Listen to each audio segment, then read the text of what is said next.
Hola a todos, bienvenidos a una nueva sección de Hablemos con Propósito. El día de hoy estamos con un amigo, Bernabé. Amigo, ¿cómo estás? Dios te bendiga, ¿cómo estás? Bendiciones para vos también. Bueno. Él es misionero en lo que es la nacionalidad de India, ¿no? En el país de India. Y el día de hoy vamos a hablar de un tema muy controversial y también para concientizar al público de lo que está sucediendo, no solamente en India, sino en varios países, que es sobre la persecución a los cristianos. Y India es uno de los principales países donde no se puede expandir el evangelio. Varias razones, por cerrando iglesias, encarcelando cristianos y demás. Hoy en día hay 1.400 millones de habitantes en India y casi 0,5% de las personas conocen el evangelio, está muy dividido. Entonces la idea es poder concientizar en esta entrevista. Bueno, tenemos esta discreción con Bernabé, él obviamente va a dar la entrevista así, por cuestiones de seguridad. ¿Cómo podés ayudar a esto? Te estarás preguntando. Bueno, orando, difundiendo este video, también donando a organizaciones que se encargan de esto, por ejemplo Puertas Abiertas, que te voy a dejar el link acá en la descripción. Y bueno, vamos a hablar de este tema en específico, así que gracias por acompañarnos. Bernabé, ¿cómo Dios te estás? bendiga. ¿Cómo estás, amigo? Muy Bueno, bien, acá muy acompañado con unos matecitos. Y bueno, un poco también para que te pueda conocer la gente, ¿cómo has conocido al Señor y cómo fue ese camino en tu niñez hasta llegar a este llamado específico en India? Bueno, yo conocí al Señor, hace poquito entendí que conocí al Señor de muy pequeño. Yo cuando era muy chico estuve muy enfermo, tenía casi 16 convulsiones por día y estuve 1 año y medio internado en el hospital. Wow. Y llegó un momento que cuando los doctores ya no sabían qué hacer porque no era una enfermedad conocida, los doctores enfrentaron a mi mamá y le dijeron que me tenían que dar de alta para ir a morir a mi casa. Mi mamá lo había vendido todo, el departamento donde vivíamos y uno que nunca llegamos a estrenar para pagar el tratamiento. Y en ese momento no teníamos tampoco dónde ir. Y mi mamá, sin ser cristiana, solo una católica nominal, me dijo que el único que podía sanarme era Jesús. El doctor le había dicho que si había una mínima chance de que sobreviva, iba a quedar como si tuviera síndrome de Down, porque no iba a poder estudiar, no iba a poder hacer deportes, no iba a poder llevar una vida normal. En ese momento mi mamá, ese día me habían dado ya 8 convulsiones hasta ese momento, y mi mamá me dice: el único que puede sanarte es Jesús, tenés que pedirle a Jesús que te sane. Y con poco más de 3 años oré por primera vez en mi vida y le dije a Jesús: Jesús, yo quiero ser tu amigo, pero si yo me muero no puedo ser tu amigo. Por favor, ¿me sanás? Y a partir de ese momento jamás volví a tener una convulsión.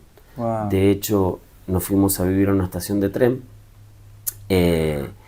y no solo me sanó, sino que hizo exactamente lo opuesto a lo que el doctor había dicho. El doctor dijo que no iba a poder llevar una vida normal, que no iba a poder estudiar, que no iba a poder hacer deportes. Y por la gracia de Dios, hoy soy profesor de varias cosas, entre esos de economía, contabilidad, administración de empresas, de idiomas. Wow. Hablo 3 idiomas, hago Tremendo. casi todos los deportes, pero realmente es porque Gloria Dios a Dios. tomó la palabra del médico y dijo: yo voy a glorificar mi nombre porque hubo alguien que tuvo fe y que clamó a mí con fe. Gloria a Dios. Y hace poquito el Espíritu Santo me mostró que en realidad Él está en mí desde aquel tiempo. Luego entendí a los 17 años, a través de un amigo del colegio secundario que me llevó a una actividad que se hacía. Ahí oí el Evangelio por primera vez y al poquito tiempo me entregué a Cristo, y desde ese momento estoy caminando con el Señor. Pero Él está en mí desde que tenía 3 años y medio más o menos. Wow, tremendo, Bernabé, la verdad que impactante el testimonio. ¿Y de qué se puede decir, de qué nacionalidad sos? O sea, Argentino. pero ¿de qué Argentino, provincia? nacido en Capital Federal. Capital Federal. Genial. ¿Y cómo fue cómo fue esto, el llamado específicamente a India, esa pasión? Bueno, obviamente todos tenemos un llamado misionero, ¿no? Pero ¿cómo fue esto específicamente en India? un país donde predomina el hinduismo hoy en día. ¿Y cómo fue eso? Bueno, ya tenía 6 años de cristiano, más o menos, 5 o 6 años. Llegué a una reunión en donde se hablaba de misiones, donde había un misionero hablando en otro país, estaba en Chile en ese momento. Fui a trabajar, a hacer un trabajo específico, a trabajar con chicos en riesgo social por un corto tiempo. Y por primera vez en mi vida escuché hablar de misiones, porque en la iglesia donde yo había conocido a Cristo se escuchaba de misioneros, pero no había una visión misionera. Y ahí me hice amigo de un pastor que me regaló unos CDs. Los que estén escuchando menos de 40 no van a entender, pero en algún momento hace muchos años atrás había algo redondo que se llamaba CD y se escuchaba a través de poner el CD en un equipo de música. Yo también soy de esa época, así que está bien. estamos en eso. Y me regalaron los CDs con las prédicas de una conferencia misionera de Comiván que se hizo en el 2005 en Chile. Y me voló la cabeza. Wow. Ahí escuché por primera vez que hacía 2000 años que el Señor nos había dado la orden de ir a todas las etnias, no a todos los países, porque la palabra naciones en el griego es etnias. Ir a todas las naciones es ir a todas las etnias. Hay países que tienen, India por ejemplo tiene más de 3000 etnias. Wow. África tiene literalmente miles de etnias. Entonces, la orden fue ir a todas las etnias. ¿Qué es etnias? Perdón, para esa gente que no entiende qué es etnias. Una cosa es un país. Argentina, por ejemplo, es un país que tiene varias etnias adentro, porque estamos propiamente los argentinos, pero vos tenés los Wichí, los Pilagá, los Mocoví, los Toba, los Diaguitas. Son diferentes etnias que tienen diferentes lenguajes, tienen diferentes cosmovisiones. Y en Argentina todavía la gran mayoría hablamos español. Pero si uno se va a África, por ejemplo, uno ve a África dividido por países y hay una cantidad importante de países.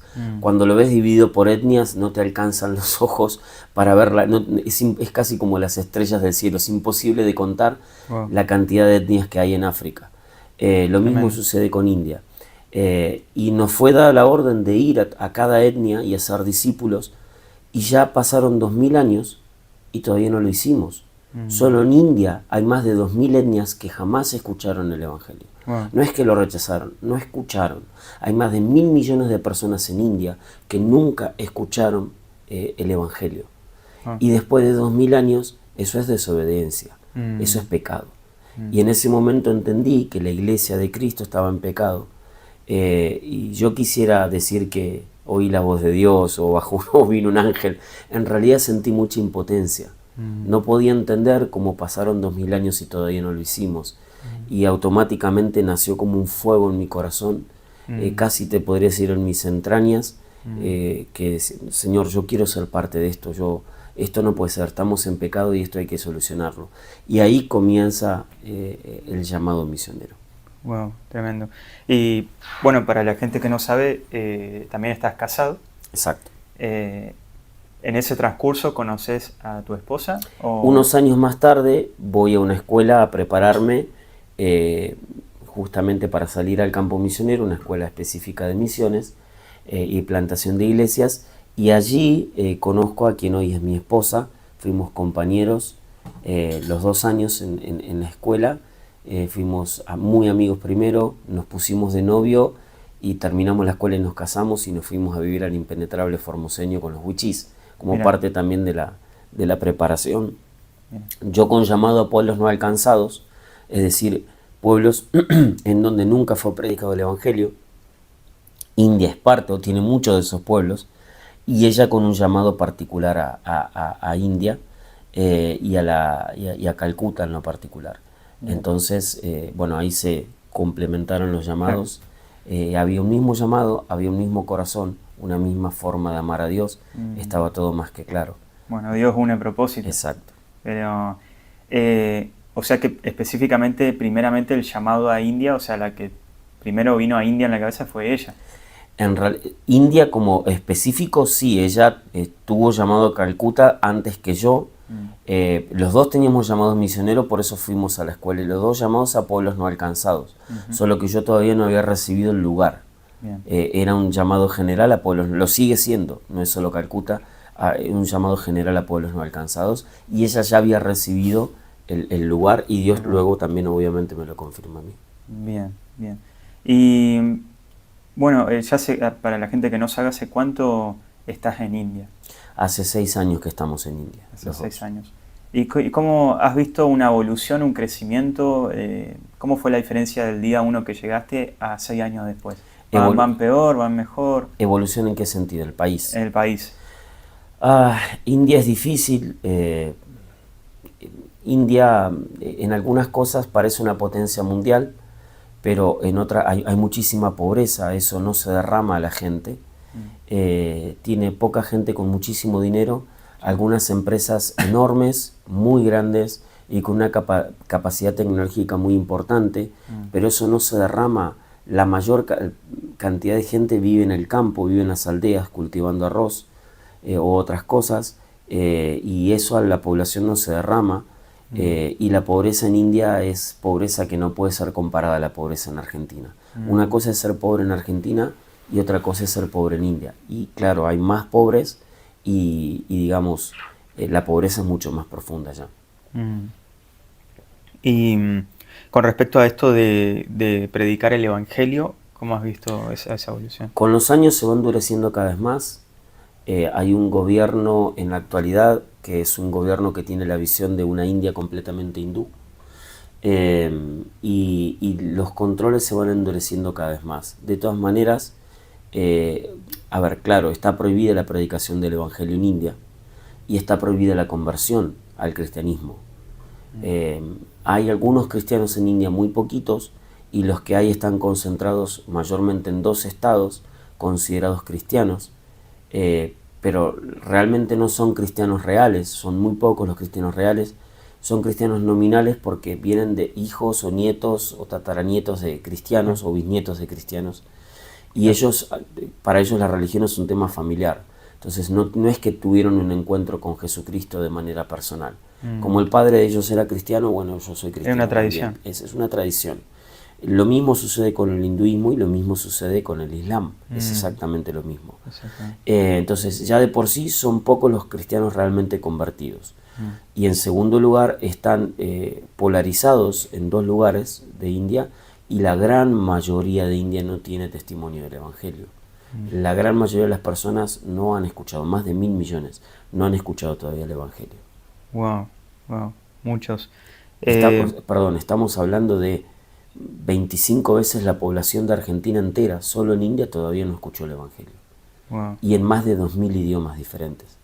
Entre idiomas y dialectos son más de 2.000 los que todavía no tienen testimonio del Evangelio. Wow. Y Bernabé, ¿cómo podemos de alguna manera hacer algo desde acá? ¿Cómo podemos hacer llegar el Evangelio? Hay que clamar y hay que enviar. Y hay que enviar gente preparada, gente llena del Espíritu Santo y gente con el firme compromiso de llegar al lugar, aprender el idioma local, no hablar inglés, sino aprender el idioma local, meterse en la cultura de la gente, hacerse lo que Jesús hizo, que dice Juan 1:14, el verbo se hizo carne y habitó entre nosotros. Ese es el modelo misionológico por excelencia. El verbo se hizo débil, el verbo se hizo frágil, es sykes en el griego, y habitó, puso su tienda de campaña, puso su tabernáculo entre nosotros, dice el original. Y ese es el modelo misionológico por excelencia. Nos tenemos que hacer como uno de ellos en cuanto a la cultura, en cuanto al idioma, en cuanto a las costumbres, entender su modo de pensar, pero en la llenura del Espíritu Santo mostrar no solo la gracia, el amor, sino también el poder, porque eso es lo que hace la diferencia.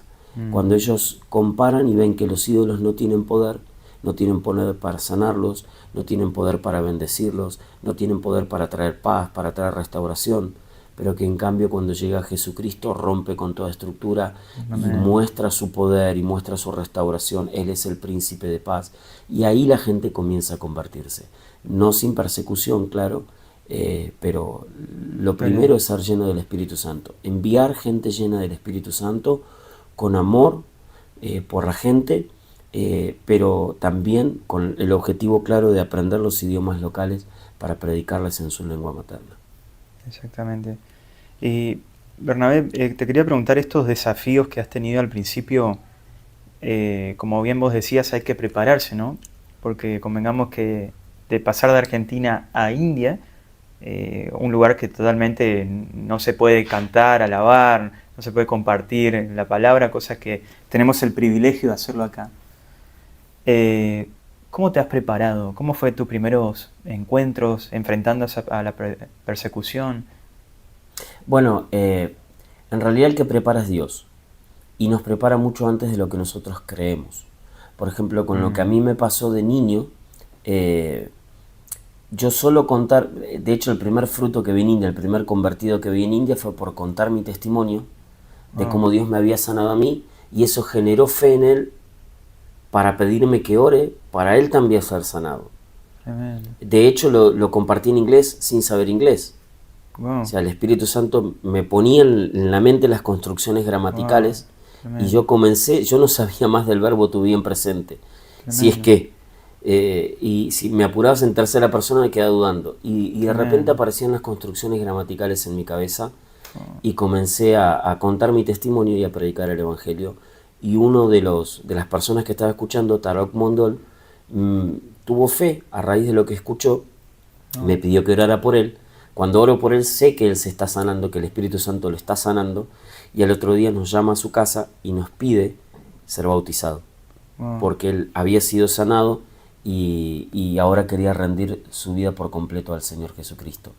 Entonces, hoy entiendo que Dios me venía preparando desde mi niñez, pero también cuando yo conozco a Cristo enfrento persecución en mi casa.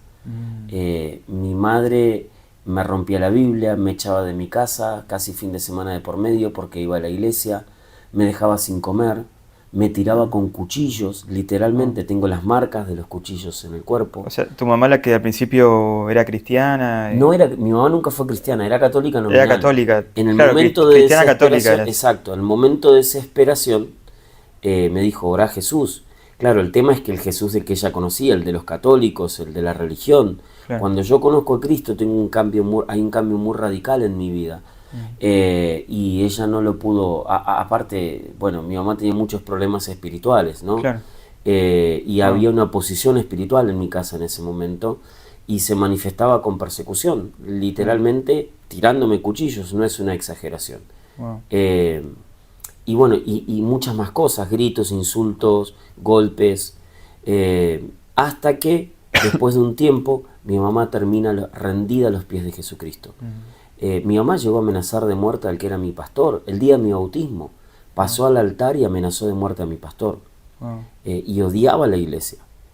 Ahora, luego de convertida, mi mamá amaba la iglesia con todo su corazón, amaba a ese pastor, predicaba el evangelio a todo el mundo, servía en medio de los jóvenes, era la cocinera de todo el grupo de jóvenes, todos la amaban. Era también totalmente espiritual todo. Exactamente. Entonces, claro, el Señor me venía preparando desde mi casa para lo que iba a enfrentar después. Hoy podemos animar a los que están sufriendo persecución, a nuestros discípulos que sufren persecución, los podemos animar con sus propias familias, porque la persecución más grande en India no viene del gobierno, que hay persecución, pero generalmente la persecución empieza por la familia y termina en la familia. Es decir, a veces hasta los matan, o los echan de la aldea, o bueno, diferentes situaciones que se dan.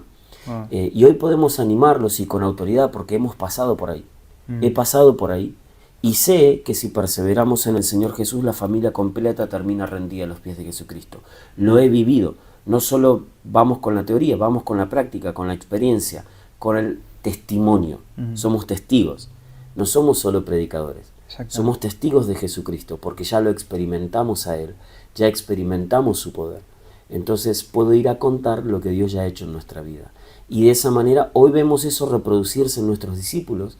Gente que antes golpeaba, gente que antes intentó matar, ahora está rendida a los pies de Jesucristo. Wow, qué tremendo lo que contás, Bernabé. La verdad que me hace sentir muy cómodo acá. Pero claramente el Señor tenía un propósito para vos, y el enemigo se levantaba para tratar de hundir este propósito, ¿no? A través de un poco de tu madre, ¿no? Lo que venías contando. Pero al Señor no se le escapa nada, y eso la verdad que nos motiva tanto a mí como espero que a ustedes también. Hay hay algo que te quería preguntar. ¿Qué tipos de persecución sufren en India? Y no sé si se puede contar las tácticas para poder escapar o... En realidad no hay muchas tácticas porque no escapas de esa persecución, porque es tu propia familia. Cuando una persona se convierte, a ver, en el hinduismo hay literalmente miles y algunos dicen hasta más de 1 millón de dioses. Sí. Es incontable, la realidad es que es incontable. Entonces ellos no tienen problema si con tal de ser bendecidos confiesan a Jesús o aceptan a Jesús como el 1.000.001 de los dioses, como uno más del montón, como uno más del panteón. Sí. No tienen problema. El problema comienza cuando la persona se entrega a Jesucristo como el único y verdadero Dios, como su único Señor, claro, y rinde su vida. Claro. Ahí comienza la persecución. Y el testimonio de eso es el bautismo. El bautismo es una decisión tremendamente importante en India. Cuando las personas se bautizan es cuando comienza la persecución. Wow. Y no podés escapar de tu padre, de tu madre, de tu esposo. No hay forma de escapar. O sea, todo empieza en la familia, ¿no? Todo empieza en la familia. No es que empiezan así por grupitos. El gobierno llega solamente cuando ya hay una revuelta muy grande. Si se juntó toda la aldea, entonces ahí llega la policía. Okay. Pero si no, o cuando hay denuncias.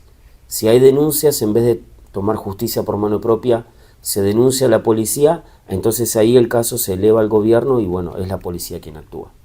Bien, ¿y se puede decir cuáles son esas consecuencias en el caso que llega la policía? Depende, si son cristianos locales, los meten presos. Si es la policía no te mata, te mete preso. Es que en realidad con el cristiano local lo que generalmente sucede es que es la familia la que ajusticia. Hemos tenido casos en las aldeas de cuando una persona se convierte, hace juicio a la misma aldea. Se juntan todos los vecinos, se juntan los familiares, los líderes políticos de la aldea y los líderes espirituales y le hacen juicio a la persona y comienzan con golpes, con insultos, con amenazas, tratando de reconvertirlos al hinduismo. Y comienzan a ejercer presión. La familia ya no le habla, no les venden comida, no les dan agua. Eso es en el menor de los casos, el más leve, porque si es una esposa, su esposo comienza a pegarla, a maltratarla, y puede hasta matarla. O lo mismo si son hijos. Hemos tenido más de un intento de asesinato en nuestra aldea, que se han convertido y casi los han asesinado por haberse convertido. Bueno, o sea, hacen todo como una reunión vecinal, todo para... Exacto. Para tratar de convertirlo de nuevo del cristianismo al hinduismo. Y dura horas, y no es que son 10 minutos, 20 minutos, dura horas. Y si no pudieron en la primera, al tiempo se vuelven a juntar y otra vez. Y al tiempo se vuelven a juntar y otra vez. Y les prohíben salir de la casa, por ejemplo. O sea, si estás casada, te tenés que recluir en tu casa, no podés ni volver a hablar con un cristiano. No se puede, cortan todas las fuentes de comunicación, los encierran en una habitación y no pueden salir de ahí hasta que no se reconviertan al hinduismo. Oh, qué bárbaro. ¿Y cómo hacen esto las personas una vez que se convierten? ¿Cómo hacen ese tipo de reunión, leer la palabra? ¿Hay un ingreso de Biblias, por ejemplo? Una vez que se reconvierten, perdón, no entendí. O sea, una vez que uno ya es cristiano, ¿no? Ah, ok, una vez que se convirtió. ¿Cómo es la metodología de reunión? No, igual que acá, nosotros trabajamos con grupos de crecimiento para evangelizar, casa por casa. Tenemos reuniones generales también. Tenemos grupos de discipulados también. Tenemos reuniones generales en una aldea en donde en realidad los demás saben que somos cristianos. El problema no es, o sea, si vos sos cristiano, nadie te va a hacer problema. El problema es que uno que era hinduista se convierta en cristiano. El proceso es así. Si vos hoy te convertís, la vas a pasar muy mal por mucho tiempo. Te pueden hasta matar. Ahora, hay algunos que perseveran, que siguen adelante. Con el correr de los años, la gracia de Dios es tal que aún los hinduistas te vienen a pedir oración porque ven el poder de Dios. Pero no todos llegan a esa parte. Algunos quedan en el camino, algunos se vuelven al hinduismo. Por el sufrimiento también. Exactamente, por la presión. Otros terminan asesinados, o otros Dios los termina levantando y terminan siendo de bendición y terminan ganando a otros. Pero el proceso es largo. Ahora, una vez porque tenemos creyentes o discípulos nuestros que los han echado de la aldea, por ejemplo, que los ha abandonado toda la familia, con el correr de los años, Dios les da gracia y como que se vuelven a insertar, pero no es tan fácil. ¿Se entiende? Entonces, con él ya no hay tanto problema. El problema es cuando él ganó a otro. Ahí empieza otra vez el proceso con el nuevo convertido. Claro. Entonces, como que vos estás mintiendo, le estás arruinando la vida al otro. No, y que traes maldición, porque cuando uno se convierte, si vos te convertís al cristianismo, ofendés a nuestros dioses y vas a traer maldición sobre nuestra familia. Y donde pase lo que pase en esa familia, enfermedad, alguna catástrofe, lo que sea, la culpa la va a tener el cristiano por haberse convertido, y es un motivo más de persecución. ¿Se entiende? Ese es el proceso y es bastante difícil. Nosotros tenemos reuniones generales, no hay un cartel que diga que somos iglesia, obviamente lo tenemos dentro de una casa. Con el tiempo esperamos poder comprar un terreno y poder edificar ahí. No iglesias, están prohibidas las iglesias en India. Digamos, abrir nuevas iglesias en India está prohibido. Entonces, bueno, hay otros, abrir una fundación o algún tipo de estrategia así, y trabajar haciendo actividades sociales, pero a la vez vamos a funcionar como iglesia. Esa es un poco la estrategia. Pero también es gracia de Dios, porque podrían perfectamente habernos denunciado. ¿Por qué no lo hicieron? La verdad que no lo sé. Está prohibida, o sea, sí lo sé, es la gracia de Dios. Está prohibida la predicación del Evangelio. Sin embargo, en el basurero en Calcuta yo predico abiertamente, al aire libre, el Evangelio hace 6 años y nunca nadie me ha denunciado. ¿Es normal? No es normal. ¿Quién está metido detrás de eso? Está el Señor. Claramente. Porque lo normal es que te denuncien y que terminás, como mínimo terminás afuera de India. Lo mínimo es la deportación y interrumpirse todo el proceso que se estaba gestando, ¿no? Pero bueno, ese es un poco el proceso. ¿Y el ingreso de Biblias, digamos? No, hay Biblias. Hay Biblias. Lo que pasa es que está muy controlado. A ver, la Biblia fue el primer libro escrito o impreso en bengalí. Porque hubo un misionero hace muchísimos años, William Carey, que fue el primero en imprimir la Biblia. Entonces en realidad es el primer libro en bengalí impreso, pero está muy controlado por el gobierno. No es tan fácil conseguir Indias. Estuvimos muchos meses para poder conseguir Biblias para los nuevos discípulos, hasta que las conseguimos. Se sabe, algunos pastores consiguen porque las traen de otro lugar. Claro. ¿Te la pueden mandar de acá, por ejemplo? ¿O no es tan fácil? No, porque no es en bengalí. Claro. O sea, tienen que ser Biblias escritas en bengalí. Pero tipo para que vos lo traduzcas, así, tampoco. No, claro, yo tengo mi Biblia, obviamente, si está dentro de mis pertenencias. Por ser extranjero, todo el mundo supone que yo soy cristiano. Claro. Simplemente por ser blanco, ellos suponen que soy cristiano. Y no tienen problema con que yo sea cristiano. El problema es que yo quiera predicar el Evangelio y que un indio se convierta al cristianismo. Claro. Ahí es el problema. Claro. ¿Se entiende? Sí. O sea, si yo voy a estudiar, si yo voy a hacer negocios a India, nadie se va a meter conmigo, excepto que yo le predique el Evangelio a alguien. Ahí es donde comienza todo. Así que bueno, hay historias también, o lo sabemos, de que a veces se juntan en las rutas y se pasan de una camioneta a otra las Biblias, porque bueno, todo lo que... tampoco hay demasiadas librerías cristianas, hay una sola y está controlada por el gobierno. Claro. Es que oficialmente el gobierno dice que es una democracia. Entonces tampoco puede prohibir la Biblia porque dejaría de ser una democracia. Claro. La realidad es que no son una democracia porque igual lo tienen todo demasiado controlado. Tal cual. Sí, por lo que he leído, sí, bastante controlado. Incluso supuestamente también dejan que haya cristianos o que haya iglesias, pero al fin y al cabo lo terminan cerrando o bueno, pasa esto que vos decís. Es que si impiden la conversión e impiden la predicación del Evangelio, si hay 10 cristianos, cuando los 10 cristianos se murieron, se acabaron los cristianos. Claro. Entonces lo que están tratando es que dentro de 30, 40 años ya no haya más cristianos en India. Pero no solo con el cristianismo, también con el islam. Los musulmanes también son perseguidos. Lo que pasa es que hay muchos más musulmanes. Hay una cantidad importante de musulmanes y no es tan fácil. Y te quería preguntar, ¿hay algún testimonio que recuerdes, que quieras compartir? Bueno, obviamente debe haber muchos, pero ¿hay algunos puntuales que te han marcado, que quieras compartir? Testimonios de personas convertidas en India. O cómo Dios obró en el lugar. Bueno, sí, hay muchos. Uno de los casos más tal vez emblemáticos de lo que es esto de que el perseguidor se convierta en un predicador. Teníamos una mujer que venía bueno, que asistía con nosotros, que se había conocido al Señor. Yo recuerdo en un discipulado ponerles como límite 15 minutos de tolerancia, por ejemplo, por un tema cultural no son muy puntuales. Para enseñarles disciplina, el que llegaba más de 15 minutos tarde perdía la clase del discipulado. Y esta mujer llegó más de media hora tarde. Y el Espíritu Santo me dice, no le digas nada, déjala que entre. Al finalizar el discipulado nos contó por qué había llegado, y es que había estado escapando de las golpizas se habían juntado todas las mujeres de la familia, de su familia y de la familia del marido, a pegarle, porque venía justamente a reunirse con nosotros. Y entre ellos estaba su marido, que su marido la había golpeado más de una vez. De hecho la había expulsado de la casa, le había querido quitar a su hija, y ella escapó con su hija a la casa de una de las hermanas, y el marido trajo a toda la aldea de donde ellos son a la puerta de la casa de esta hermana, y le quitó la hija, y con amenazas de muerte y todo lo demás.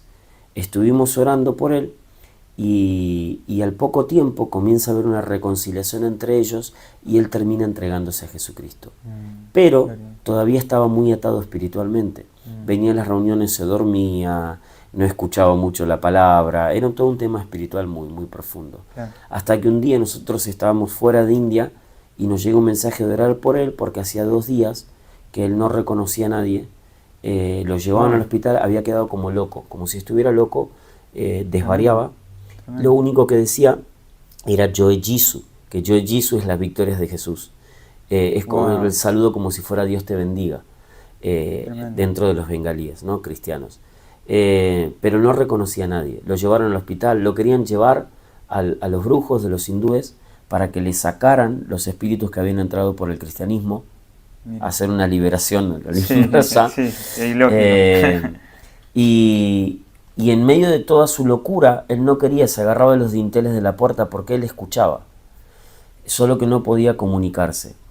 Y nos llega toda esta situación, un mensaje de WhatsApp, un audio, oramos con mi esposa, y al otro día nos enteramos que apenas nosotros oramos, él se durmió. Hacía 2 días que no dormía, y él se durmió. Y cuando se despierta, se despierta completamente restaurado, completamente en sus cabales. Luego él después cuenta el testimonio de que él no podía hablar, no podía hacer nada, y la manera que él, esto es muy loco, pero la manera que él tenía de adorar era abriendo las manos, como tratando de levantar las manos. Él sentía que cuando hacía eso adoraba a Jesús, y era todo lo que podía hacer. Pero claro, había una posición espiritual muy fuerte. Hay algo que no le dejaba hablar, claro. Los demonios estaban mal, él necesitaba una liberación. Y bueno, tuvo esa liberación, y a partir de ahí comenzó un cambio ya más notorio. Y luego tuvimos un encuentro de sanidad interior y liberación, y ahí él es completamente libre. Y fue impresionante el cambio. Tenían experiencias, él y su esposa, de estar durmiendo a la noche, a la madrugada, y de repente los despierta alguien que se les sienta a los pies de la cama y era un ángel, y comienzan a leer la Biblia, comienzan a orar y a adorar. Bueno, es muy precioso lo que el Señor hizo con esa familia. Hace poco tuvieron otra hija más, nos pidieron a nosotros que le pusiéramos nombre a la hija, lo cual es una honra muy importante en India también. Y bueno, es precioso lo que el Señor está haciendo. Ella, embarazada de 7, 8 meses, a veces estaba muy cansada porque caminaban 1 hora para llegar a la reunión. Claro, con 7, 8 meses de embarazo, caminar 1 hora y con 45, 50 grados de calor es complicado. Pero él no la dejaba quedarse en casa. El que perseguía antes, ahora le decía, no, dale, hay que ir, tenemos que ir a adorar a Dios, tenemos que ir a adorar a Dios. Y bueno, es muy lindo lo que el Señor. Uno de los tantos testimonios. Uno de los tantos, claro, porque la verdad que a mí me encanta escuchar esto, y el poder de Dios es tremendo. Es sobrenatural en todo momento, y la verdad que me quedé impactado. Sinceramente, qué buena historia, qué buen testimonio. Y así estas personas, ¿no? Que ya se van transformando, van siendo cristianos, también te ha tocado, por ejemplo, porque ahora sabemos que como el Señor te está usando, también está la opresión espiritual del otro lado, ¿no? Del enemigo que te quiere boicotear. Y ¿has sentido esas opresiones espirituales en tu vida, en tu matrimonio? No es que se sienten, la opresión está todo el tiempo. La primera noche que nosotros llegamos a India, cuando estábamos durmiendo, se corporizaron un montón de demonios en forma de dioses dentro de la habitación a tratar de atacarnos. Wow. O sea, se corporizaron físicamente. O sea, obvio, si se corporizan es físico, ¿no? Pero digo, es para poner énfasis. O sea, físicamente se los veía, tomaron forma de dioses, los dioses que se adoran en India, a tratar de atacarnos. Es completamente real. Bueno, eso sucede todo el tiempo. La oposición viene de diferentes maneras, hay toda clase de oposición, y la lucha con los espíritus inmundos es real, es hasta física muchas veces. Claro, porque estamos hablando que todos esos dioses estaban en conjunto para atacarlos a ustedes. Exacto. Sabiendo quién es el verdadero. Pero eso no es una sola, no sucedió una sola vez, o sea, sucede montones de veces. Muchas veces sucede que te despertás de noche y la habitación está llena de demonios. Te despertás con pesadillas y la habitación está llena de demonios. O a veces son brujos que salieron del cuerpo y sabés que son personas, son espíritus de personas que están maldiciéndote. Y claro, te despertás hasta que uno sale del sueño, que uno se despierta y el Espíritu Santo revela si es un espíritu o varios espíritus, qué espíritus son, o si son personas, y uno los reprende, se van. Pero bueno, ya esa noche uno ya no descansó, se le cortó el sueño y bueno, también apuntan a un trabajo de desgaste. Eso es lo más físico, pero en realidad la oposición se manifiesta de, no sé, literalmente cientos de maneras diferentes, y sí, es una oposición constante. En India se están adorando millones de dioses todo el tiempo, todos los días, no es que es cada tanto. Ellos son tremendamente religiosos, en sus casas, las casas están llenas de altares, todas las casas están llenas de altares, todos los negocios están llenos de altares, todos los autos están llenos de altares, están adorando demonios todo el tiempo. Entonces, claro, el nivel de opresión espiritual que hay en India es realmente muy fuerte, sí. Y yo me imagino vos ya en algunas personas notando en los ojos, ¿no? Es que no necesitas notarlo, vos lo sabés, porque si vos adorás demonios, que se los nota, sí, claro que se los nota. Porque cada uno no sabe, viste, que te van viniendo personas saludándote y uno no sabe qué religión es, entonces como que uno sabe quién es cristiano o no, entonces Exacto. Te das cuenta en la actitud, en los ojos. Es que allá cristianos casi no hay. Y la gran, o sea, todo el mundo está adorando demonios todo el tiempo. Entonces, obvio que están llenos de demonios, porque están adorando demonios. Entonces, están llenos de demonios. Y la gente, el carácter de la gente es igual al carácter de los demonios que adoran. Adoran demonios que son lujuriosos, adoran demonios que son egoístas, adoran demonios sanguinarios, adoran demonios de venganza, adoran demonios que tienen un afán desmedido por el dinero, tremendamente codiciosos, tramposos, mentirosos, manipuladores, y eso es el carácter de la gente en India. Así es la gente en India. No es lo que venden en las películas que India es. Y venden que India es amor y paz, y India es una locura. Nunca hay amor y paz en India. Mira. Es todo lo contrario. ¿Por qué? Porque yo me transformo en aquello que adoro.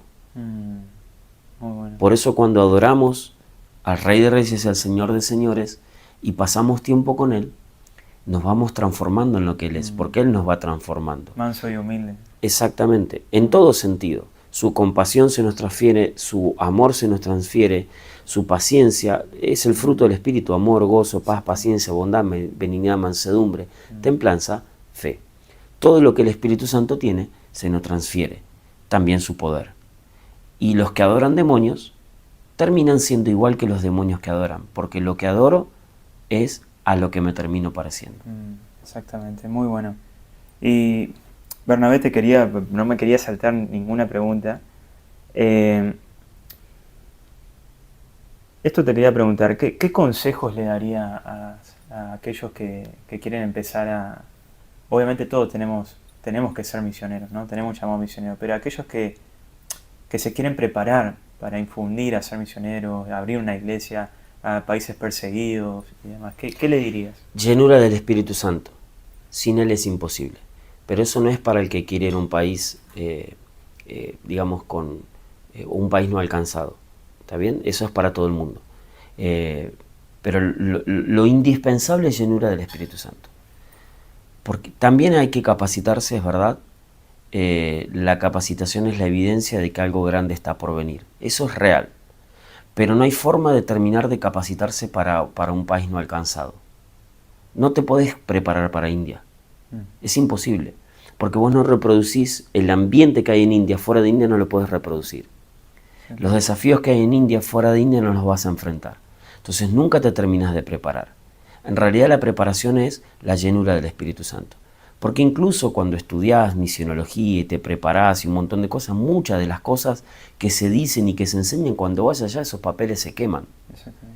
Pero lo único que te mantiene en pie, lo único que te permite ver la gloria de Dios es aprender a oír la voz del pastor y obedecerla. Y eso es fundamental. Y es imposible sin una relación íntima y profunda con el Espíritu Santo. El poder, yo siempre digo que el poder no está en la oración. La oración no tiene poder. Es mentira que la oración tiene poder.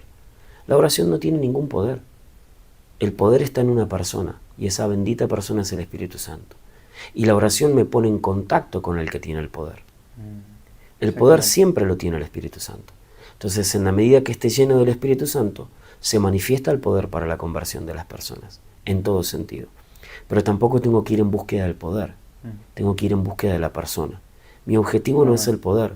El poder está inherente a la persona. Y si soy lleno del Espíritu Santo, el poder también está. Mi objetivo es conocer al Espíritu Santo en profundidad. Eso es irreemplazable. Entonces, número uno, para el que tiene un llamado al campo misionero transcultural, en realidad es para todos, ¿no? Pero es indispensable. Número uno, llenura del Espíritu Santo. Número dos, entender de guerra espiritual, pero no entenderlo en la teoría, vivirlo, porque es fundamental. Número tres, ir con la idea fija de aprender los idiomas locales. Con el inglés no sirve. Los programas no transforman a la gente. Es imposible. Lo que transforma es una transferencia de vida. Y yo no puedo transferir vida si yo no hablo tu idioma. Los que están escuchando esto entienden porque entienden español. ¿Se entiende? Yo podría hacerlo con un traductor si yo hablara inglés, pero jamás podría aconsejar, jamás podría tener una administración particular, personal, jamás podría transferir vida tan fácil. Lo que transforma la vida de las personas es la transferencia de vida del Espíritu Santo a través de sus siervos. Y para eso es necesario hablar el idioma local. Entonces es llenura del Espíritu Santo, guerra espiritual, entender el mundo espiritual, y el idioma. Entender práctica en lo que es guerra espiritual, y el idioma, fundamental el idioma local. Luego sí hay cosas particulares que hacen al campo misionero, uno se puede preparar, la cultura y un montón de cosas más, y todo eso está muy bien, algo de antropología, pero la realidad es que cuando tenés las tres cosas anteriores, lo demás viene solo. Sí. Lo demás viene solo. Hay que prepararse, mejor, cuanto mejor preparados estemos mejor, pero las tres primeras cosas son indispensables. Bien. ¿Y qué le dirías a aquellas personas, hablando de esto del mundo espiritual, aquellas personas que no creen en el mundo espiritual? Bueno, si no creen en el mundo espiritual no tienen a Cristo en el corazón, porque Dios es espíritu. Si no crees en el mundo espiritual no crees en Dios, porque Dios es espíritu. En todo caso, que no creen en el mundo espiritual de maldad. Bueno, entonces no creen en Dios tampoco, porque no creen en la Biblia. Significa que hay porciones de la Biblia que la están sacando. Exactamente. ¿Y por qué ellos pueden decir, ok, esta parte de la Biblia la creo y esta parte de la Biblia no la creo?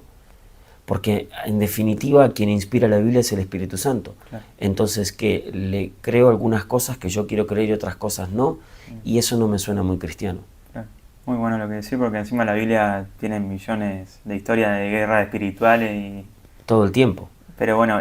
Ahora, si lo que te referís es que no es aplicable a este tiempo, es como decir que, que Satanás murió hace 2000 años en la cruz. No. No, para nada. Satanás no murió hace 2000 años en la cruz. Fue vencido. Exactamente. Fue vencido. Pero claro que todavía está haciendo de las suyas, y los demonios también. Y claro que estamos en plena guerra espiritual y en plena oposición espiritual. Ahora, ¿el énfasis está en la guerra espiritual? No. El énfasis está en el Espíritu Santo. Porque todo lo que podemos hacer, exactamente, Quien está lleno del Espíritu Santo es quien avanza. Sin el Espíritu Santo no se puede. Exacto. Es como dice la palabra, no es por nuestra fuerza, sino por mi espíritu, dice el Señor. Exacto. Pero no solo hacia afuera, también hacia adentro. El Espíritu Santo no solamente nos unge con poder para ministrar a las personas. El Espíritu Santo también nos unge para purificarnos y para limpiarnos. 1 Juan capítulo 2 habla de la unción que ustedes recibieron, es la que permanece en ustedes y les enseña todas las cosas, de manera que no tienen necesidad de que nadie les explique nada. ¿De qué está hablando? Está hablando del Espíritu Santo. Yo le llamo a eso unción interna. En realidad es el Espíritu Santo, es el trabajo interno que el Espíritu Santo hace en mí. Por eso muchas veces intentamos cambiar y no podemos. Porque estamos tratando en nuestras fuerzas. Y no es en nuestras fuerzas, es el Espíritu Santo. ¿Y qué tengo que hacer? Acercarme, conocer al Espíritu Santo. Cuando conozco y comienzo a tener intimidad con el Espíritu Santo, Él no solo me empieza a purificar, sino que también me empieza a usar a niveles que no me usaba antes. Muy bueno, exactamente, porque encima, si vas a estos países o por ejemplo, ni siquiera yendo, pero ministrando acá sin la llenura del Espíritu Santo es muy peligroso. Es muy importante estar con el Espíritu porque si no, incluso es como la famosa historia de Hechos, que conocían a Pablo, los demonios, y a aquellas dos personas no. No se puede. Aparte hay un tema de autoridad. En la liberación yo entiendo que es un tema de autoridad, incluso más que de unción. Recibimos autoridad para echar fuera a los demonios. Ni siquiera es unción, es autoridad. Claro, la unción también tiene que ver, pero estoy poniéndola como la base, como es la autoridad. Sí. Toda potestad me es dada en el cielo y en la tierra, por tanto id. O sea, vamos en la potestad que le fue dada a Jesucristo. Él ganó el derecho legal porque venció a la muerte y el que tenía el imperio de la muerte. Esa es nuestra base. Por eso los demonios se nos sujetan en su nombre. Es una cuestión de autoridad. Claro que luego la unción también tiene que ver, fundamentalmente la fe. Los discípulos no pudieron echar fuera a los demonios. ¿Por qué? Porque no tenían fe, les dijo Jesús. Exactamente. Y hablando de esto de la autoridad, también te quería preguntar si querías contar algunas experiencias que has vivido en India con la autoridad en el nombre de Jesús. ¿Qué has hecho? ¿No? Obviamente liberando demonios y demás sanidad, pero para esa gente que por ahí es un poco receptiva a eso, si querías contar. Bueno, para un hijo de Dios, el ser usado en liberación debería ser algo, para alguien que ministra a Dios, debería ser algo natural. ¿Por qué? Porque nosotros no tenemos poder ni tenemos autoridad. Él es el que tiene el poder y Él es el que tiene la autoridad. Entonces, cuando hay alguien que quiere acercarse a Dios y está atado y no puede, lo ayudamos, lo aconsejamos, le enseñamos a renunciar a lo que tiene que renunciar y luego comenzamos a echar fuera los espíritus inmundos conforme el Espíritu Santo va revelando. A veces no hace falta ni que el Espíritu Santo revele. Si la persona tiene problemas con la mentira, no estamos hablando de que mintió 1 o 2 veces, sino que tiene un hábito de mentira, obviamente hay un demonio de mentira trabajando detrás de eso. Pero también muchas veces hay cosas que están escondidas y que el Espíritu Santo va revelando. Pero es natural echar fuera los demonios de las personas, porque a eso nos llamó Dios, entre otras cosas. No es lo único. Nuestro ministerio no es echar fuera demonios, nuestro ministerio es ir y hacer discípulos, ni siquiera solamente predicar el Evangelio. Tampoco es que le tiramos el Evangelio por la cabeza y que se le arregle como pueda. No, vamos y hacemos discípulos. Que eso lleva tiempo. Exacto, pero en el hacer discípulos hay un montón de cosas. En el hacer discípulos está la enseñanza, está el pastoreo, está la consejería, estuvo el evangelismo antes, también está la liberación, también está la sanidad interior, también está la sanidad física. El hacer discípulos es algo integral, es enseñarle a vivir en todas las áreas de la vida.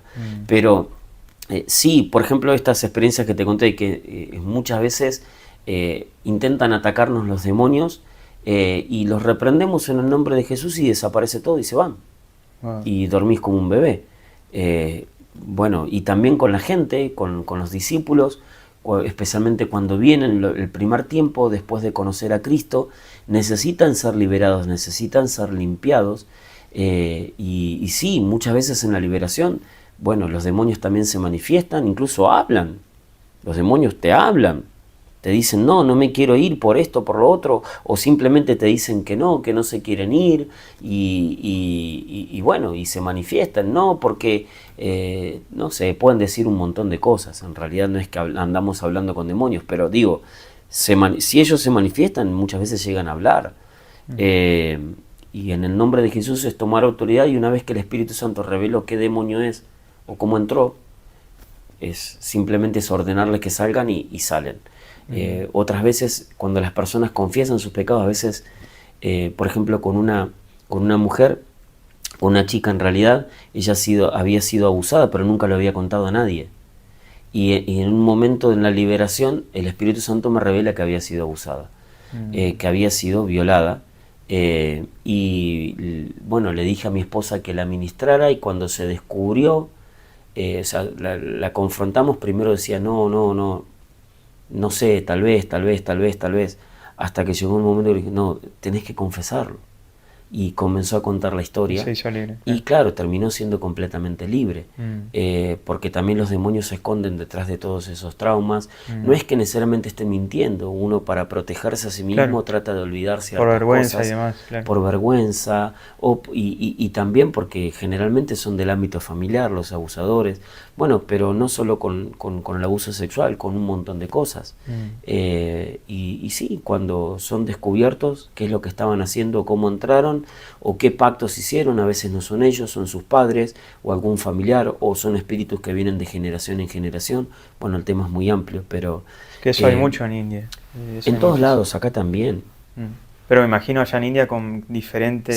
Se ve más. Más expuesto, capaz. Exacto, están más expuestos. Sí. Acá no tan expuestos, pero sí. Por eso es tan normal también en las reuniones que los espíritus se manifiesten, especialmente cuando comienza a sentirse la presencia de Dios, ¿no? O la presencia de Dios manifiesta. Dios siempre está, pero otra cosa es la presencia de Dios manifiesta. Y bueno, sí, y los demonios se van, y claro, luego hay que orar por llenura del Espíritu Santo para que todo lo que quedó vacío que sea eso lleno. es la clave, sí, eso es la clave. Para tener, porque todos tenemos autoridad en el nombre de Jesús, pero también es ser lleno del Espíritu, esto que vos decís, ganarse esa autoridad, ¿no? Sí. Te quería preguntar... Perdón, no podemos ganar la autoridad la ganó Cristo. La autoridad le pertenece a Jesucristo, y Él la ganó al vencer la muerte y al que tenía el imperio de la muerte. Ahora nosotros tenemos que caminar en esa autoridad. Claro, para caminar esa autoridad la llenura del Espíritu Santo es indispensable. Bien, exactamente. Bernabé, te quería preguntar, para ir cerrando, ¿de qué manera, bueno, si le querías decir algo más al público, como para cerrar? Ay, ¿qué podría decir? Simplemente que lo que tenemos que hacer es conocer al Espíritu Santo. Él es la clave de todo. Sin Él es imposible. Él es el que hace todas las cosas en todos. Él es Jesús en la tierra. Todo lo que vimos que Jesús hizo, lo hizo por el Espíritu Santo.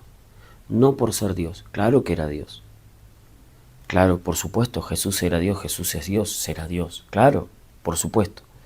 Pero si leemos los evangelios nos damos cuenta que todo lo que Jesús hacía, lo hacía guiado por el Espíritu Santo y en el poder del Espíritu Santo. Jesús mismo lo confesaba. Y si Jesús lo hizo, ¿por qué nosotros no? Si Jesús lo tuvo que hacer, ¿qué nos hace pensar que nosotros no? La gran diferencia siempre ha sido y siempre va a ser el Espíritu Santo. Y el gran objetivo de mi vida es conocer al Espíritu Santo, volverme amigo del Espíritu Santo y vivir y caminar en el Espíritu Santo. Siempre me gusta decir que al principio era Dios con nosotros. Luego fue Dios en nosotros. O sea, Dios con nosotros es la gracia, el poder, ¿no? Y caminó no con Dios, con Dios. En algunos momentos venía el Espíritu Santo sobre las personas, por momentos, especialmente en el Antiguo Testamento. Venía por momentos. Que dice el ángel de Jehová. Sí, o el Espíritu venía sobre Sansón, venía sobre aquel, venía sobre el otro, vino el Espíritu sobre David y profetizó.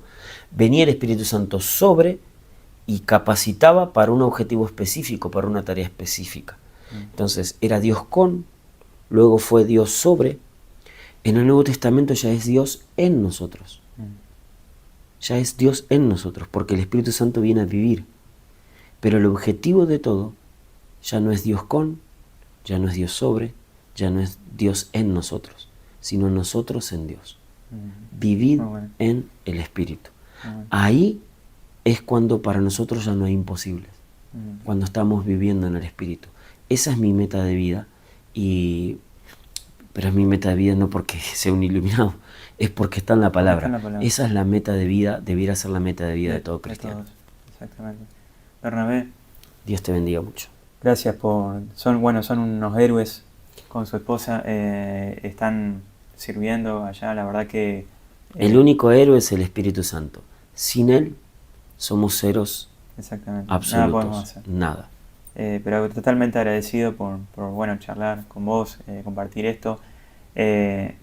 Comentar qué has aprendido, ¿no? En esto, qué te ha movilizado, cómo podemos ayudar, como te he mencionado al principio, orando por ellos, orando por su familia, orando por la persecución en India, donando también a este link que te voy a dejar de Puertas Abiertas, que es específico para las personas de India, y también difundiendo esto, ¿no? Que pueda llegar a muchas personas que por ahí no tienen en cuenta o no saben que los cristianos son perseguidos globalmente, ¿no? Que esto pasa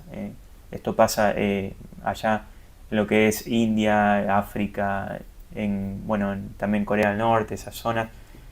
Así que gracias por acompañarme en otra sección. Nos veremos y seguiremos teniendo más charlas como estas. Te mando un saludo.